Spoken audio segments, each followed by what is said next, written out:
Welcome to Kenton's videos. Enjoy the video. You open Ableton and insert Serum on a MIDI track. Choose the VSD3 or O instance that matches your system. Once done, initialize the patch so you're starting clean. This prevents hidden modulation from confusing you. Make sure your audio buffer sits around 128 to 256 samples to balance latency and CPU load. You should send a test note from your keyboard or clip to confirm sound. Now you have a ready instrument and can begin shaping oscillators and routing.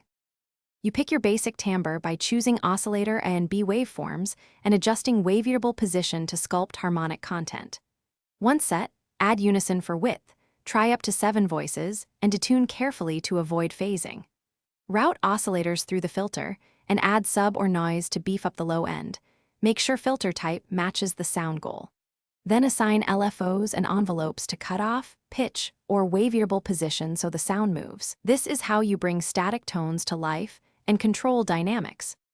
You finalize the patch by stacking Serum's effects. Start with distortion, then a filter, dimension expander, and subtle reverb, balancing wet/dry to preserve clarity. Once done, map 4 macros to key parameters like cutoff, drive, or waveable position so you can perform or automate fast. Save the preset into your library to reuse it. If CPU becomes a problem, bounce the MIDI to audio or freeze the track.